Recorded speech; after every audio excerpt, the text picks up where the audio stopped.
Welcome back to the Caldwell Account, folks. It's time for part one of our exclusive interview with former Florida Governor Jeb Bush. We got some questions in the first week of our broadcast about a lot of our U.S.-Canada coverage, and I'll tell you what I've said at least once or twice before already. We cover a lot of U.S. stuff, particularly as it pertains to Canada, because you know what? No matter where you are in Canada and what you do, the relationship between this country and the United States is crucial. It's crucial from a trade perspective. Quite frankly, as I think we can all admit, it's crucial from a cultural perspective.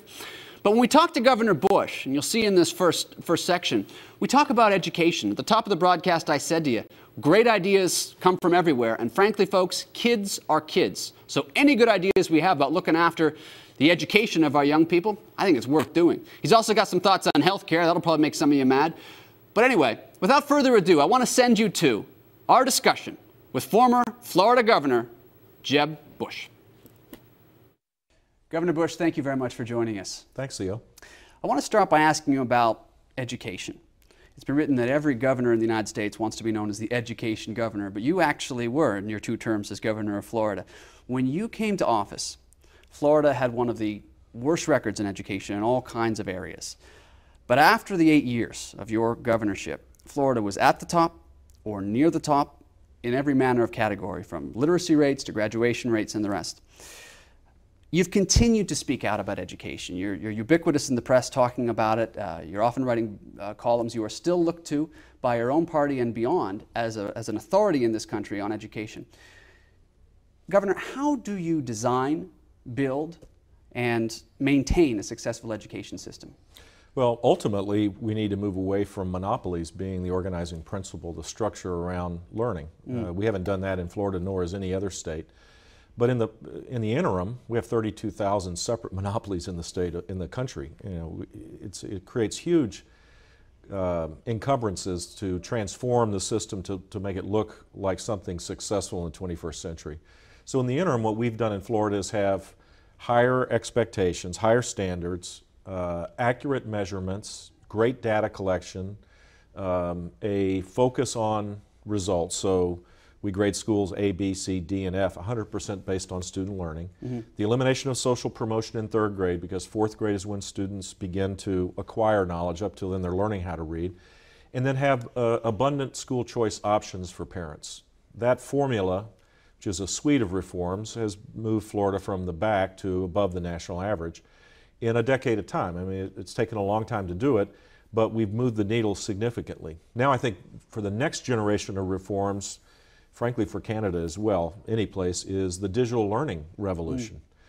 The expectation is that the 3 million teachers in America are qualified to teach physics and Spanish and French and every other thing that students may be interested in, when in fact that's a huge burden. Better to have high quality content being brought in digitally, where the teacher manages the process and where students learn at their own pace in their own way. And you can do that now that in a decade ago you couldn't, but now with software technologies, adaptive software, the ability to beam content in from to any place, you can do it. And so we focus a lot of our efforts now on this new revolution. I've noticed a lot of the press that's come out recently, even today here in Florida, about your online education initiatives that you've been really part of.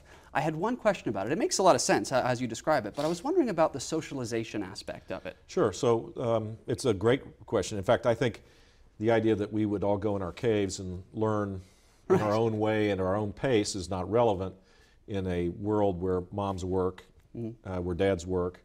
And so what we advocate is a hybrid learning environment.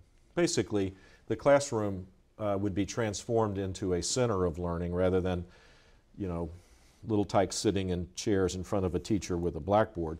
The idea would be that you manage the learning process, and kids aren't held back if they've already learned it. They move at their own pace, and kids aren't pushed forward if they haven't learned it. Today we have this homogenized system where students are bored to tears that have the capability of learning faster and more, And those that haven't grasped it, they're pushed along because we're worried about little Johnny's self-esteem rather than whether they can write and read and calculate math. We see again and again that, say, homeschool children can often do extremely well, but they sometimes, it is said, lack the opportunity to learn how to interact with people on a day-to-day basis. How far would you like to take this online education system? First of all, in defense of homeschool kids, they're the most socially adjusted kids I've ever met. They're polite, they're respectful, they have a sense of history, they know they're connected to their past, they have a love of country, and they're smart as all get out because they've had mama teaching them rather than, you know, a teacher that may not have the same connectivity. So I've not found that lack of social skill development in homeschool kids. But what we're advocating is not necessarily homeschool digital learning. What we're advocating is learning in the classroom, in the school, because it's just not possible to imagine millions of kids not going to school because millions of moms are going to work. Right. And you just can't have kids wandering around the streets promising that they're going to go online to learn. It's just that the learning experience, the socialization element of school would continue, but the learning experience would be dramatically different. You would have kids that would graduate with 30 hours of college credit from high school if they had the capability to do it. Why do we organize ourselves based on, you know, butts in seats? That's basically how we do it. We have 180 days because we got to push the kids out of school early enough so they can go bring the crops in, right? And we have, you know, we have fixed number of hours. It's all based on a 19th century model. Yet there actually are things that have changed between you know, 1900 and 2011. It just seems to me that our whole system needs to be transformed to adapt to the world we're in today. You have opined that the U.S. system, where in large measure you have your health coverage intertwined with your employment, is anachronistic. It is. And obviously it's an important issue to everybody, healthcare, but you got an older population, a lot of older people down here in Florida. But in Canada, if you have a single-payer system, which as you probably know isn't quite a single-payer system in as much of a third of healthcare is actually privately paid for in Canada, that's another extreme. And then here in the United States we have obviously Obamacare, which has upset... Can't say that anymore, Theo. That's a pejorative. What are we calling it this week? Do we have a new... It's the Affordable Health Care Law, I think. Is it? Oh, yeah. Affordable for whom? I forgot what wonders, the name. Forgot what the name was, but you can't. It's actually a year's anniversary was just passed, and I made the mistake of calling it Obamacare once, and people came up and said, "How dare you attack the president that way?" I said, "Man, a year ago the guy was like riding high that he had this historic piece of legislation. Now, if you actually say that he's associated with it, you're attacking him." First, I think the president missed, I think his heart's in the right place. I don't ascribe any kind of evil motive, but he missed a huge opportunity, which was to start with saying, I'm the first 21st century president. I got elected not because of a hard left ideology, but because, you know, there's no blue state America, no red state America, there's only America. And that there was this sense of hopefulness that that people really thought that he could change how the game was done. And the way the game needs to be changed is to start by saying, if we weren't doing it this way, how would we do it? And he didn't. He basically said, this is what we have, and we're going to make it bigger, more complex, and harder to understand. And so he missed the opportunity to shift our healthcare system from a mid-20th century delivery system where, you know, if you and I want to get health care individually, we don't get tax deductions, and it costs 5x what it would cost through a corporation. But in 1950 there was no eBay where 1.5 million people in America get half of their income or more from online auctioning. Self-employed people didn't exist to the extent that they do today. So bringing tax equity would be one thing. Focus on, so an individual and a business would have the same tax treatment in the code as it relates to healthcare.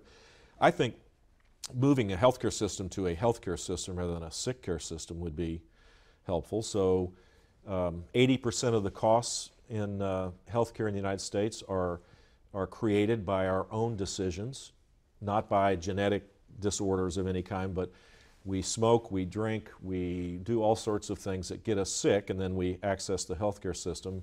And then the healthcare system itself is reimbursed by transactions rather than keeping people healthy, and once they get sick, getting them healthy quick.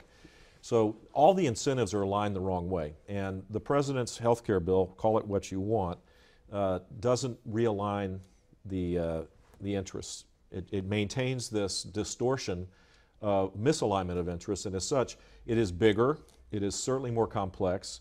It will take 8 years to implement, 330 separate rulemaking processes. The law of unintended consequences is going to rear its ugly head month after month after month, and I believe the system will collapse under its own weight. I mean, I think we'll move to this new system out of the chaos of what we have.